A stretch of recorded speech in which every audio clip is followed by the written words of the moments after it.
तो जैसे कि पता है आपको कि यूपीआई भारत का एक सक्सेसफुल डिजिटल पेमेंट मेथड है और इसकी जो पहुंच है, इसकी जो चर्चा है वो दूर दूर देशों में भी चल रही है। और अभी हाल फिलहाल में जो पेयू सिंगापुर का जो एक यूपीआई के जैसा ये प्लेटफॉर्म है, उसको अब यूपीआई से लिंक कर दिया गया है, जिससे क्या होगा, रेमिटेंस और जो पैसा लेन देन होता है वो कम फीस में बेहतर तरीके से सेफली और रिलायबली तरीके से ट्रांसफ़र किया जा सकता है।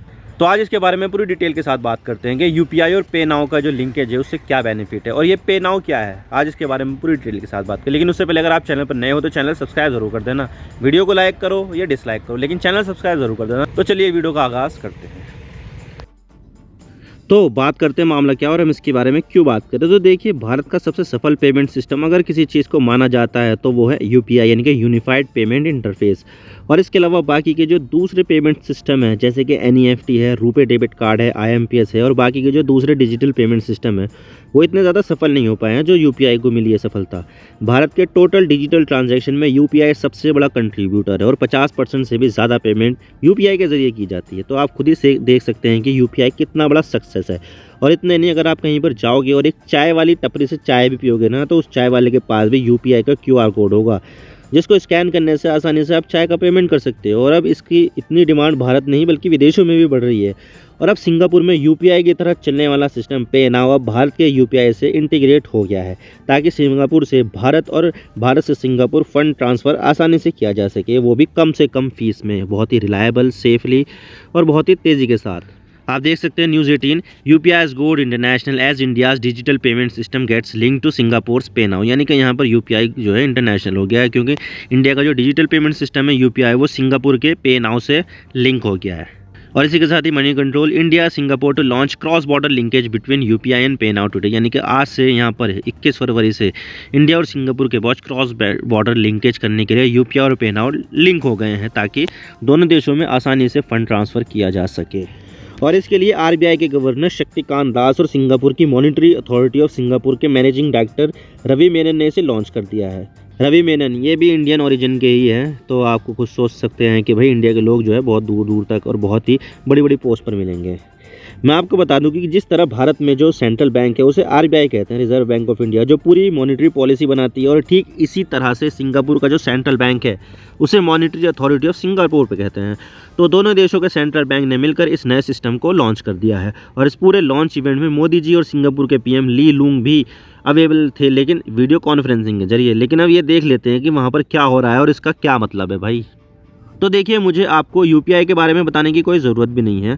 आजकल एक बच्चा भी यूपीआई के ज़रिए पेमेंट कर सकता है और ये बहुत ही ज़्यादा आसान भी है, क्योंकि आप देख सकते हैं आजकल रेहड़ी पटरी पर सामान बेचने वाले भी क्यूआर कोड रखते हैं। और ये बहुत ज़्यादा पढ़े लिखे भी नहीं होते हैं ये लोग, लेकिन ये आसानी से यूपीआई का इस्तेमाल कर सकते हैं। और अब इसका सबसे बड़ा बेनिफिट तो यही होता है कि इसमें बैंक अकाउंट नंबर डालने की कोई ज़रूरत नहीं होती है और आप रियल टाइम में ही पैसा ट्रांसफ़र हो जाता है।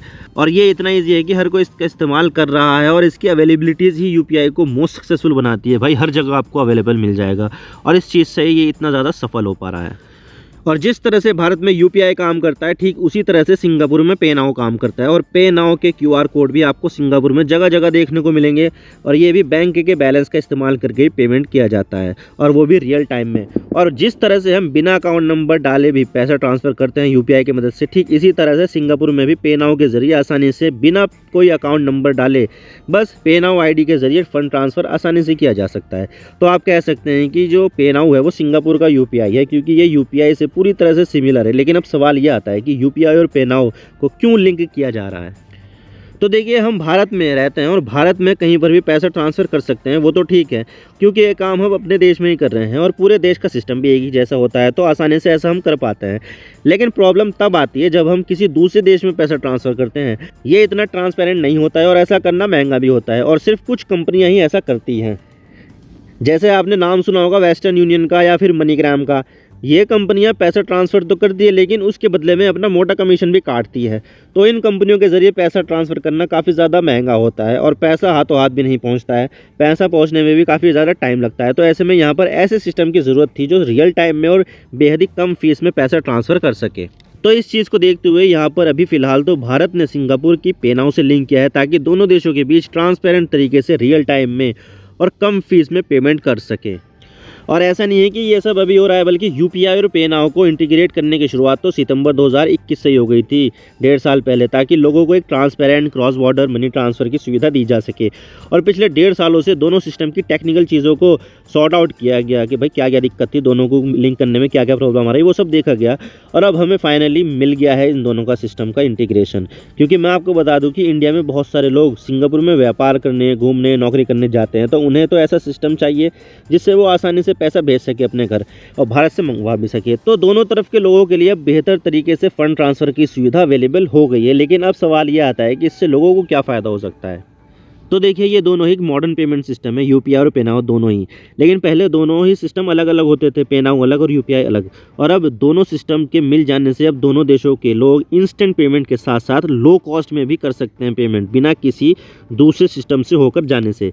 लेकिन भारत में आपको ये सुविधा फ्री मिलती है, लेकिन क्रॉस बॉर्डर पेमेंट करने के लिए आपको थोड़ा पैसा तो देना ही होगा। लेकिन ये पैसा दूसरे किसी भी पेमेंट सिस्टम से कम ही होगा। जैसे कि अगर वेस्टर्न यूनियन अगर 1000 रुपये ट्रांसफ़र करने के अगर 10 रुपये लेती है, तो ये 5 रुपये ले सकती है और उससे भी कम ले सकती है।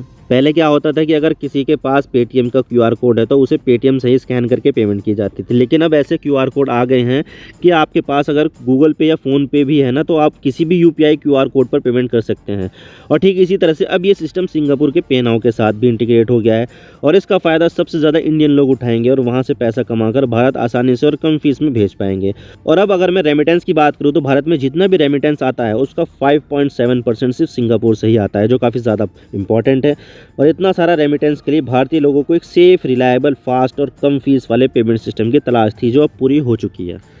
और भारत का यूपीआई लगातार रिकॉर्ड तोड़ता जा रहा है। जहां पर पहले 2021 में यूपीआई के जरिए 71.54 ट्रिलियन रुपए ट्रांसफ़र किए गए थे, तो वही ये सब आंकड़ा बढ़कर अब 125.94 ट्रिलियन तक पहुंच गया है। और अगर मैं यूपीआई ट्रांजैक्शन की बात करूं तो ट्रांजैक्शन भी 38 बिलियन से बढ़कर 74 बिलियन ट्रांजैक्शन हो गई, यानी कि एक साल में 90% तो ट्रांजैक्शन ही बढ़े हैं और इसका एवरेज ग्रोथ 76% है। तो यूपीआई लगातार बढ़ता ही जा रहा है और भारत में जितने भी एग्जिस्टिंग पेमेंट मेथड थे उन सबको यूपीआई ने किल कर दिया है और अब डिजिटल पेमेंट का बादशाह यूपीआई बन गया है। और भारत यूपीआई की सक्सेस को सिर्फ भारत तक ही सीमित नहीं रख रहा है, बल्कि इसका दायरा बढ़ाकर ग्लोबल लेकर जा रहा है। और जिस तरह से कार्ड पेमेंट में दुनिया भर में सिर्फ वीज़ा और मास्टर कार्ड चलते हैं ना, ठीक इसी तरह से भारत डिजिटल पेमेंट में यूपीआई को चलाना चाहता है। तो आई होप आपको सारी बातें समझ में आ गई होगी। वीडियो पसंद आए तो वीडियो को लाइक करो, अगर ना पसंद आए तो डिसलाइक कर दो, लेकिन चैनल सब्सक्राइब जरूर कर देना, इससे हमें आगे कंटेंट बनाने की मेहनत मिलती है। आप मेरे इंस्टाग्राम पर भी जुड़ सकते हो। आप सिंपली जाइए इंस्टाग्राम में और सर्च कीजिए I_इमरान सिद्दीकी और आप मुझे फॉलो कर सकते हैं। इसके अलावा आप मुझे ट्विटर पर भी फॉलो कर सकते हैं, यहाँ पर भी सेम ही यूज़र नेम है I_इमरान सिद्दीकी। तो दीजिए मुझे इजाज़त, मैं मिलता हूँ आपसे नेक्स्ट वीडियो में। अगर आपको वीडियो थोड़ी सी भी पसंद आए तो चैनल को ज़रूर सब्सक्राइब कीजिए। Thank you for watching. I really appreciate your precious time. God bless you all. Now signing off.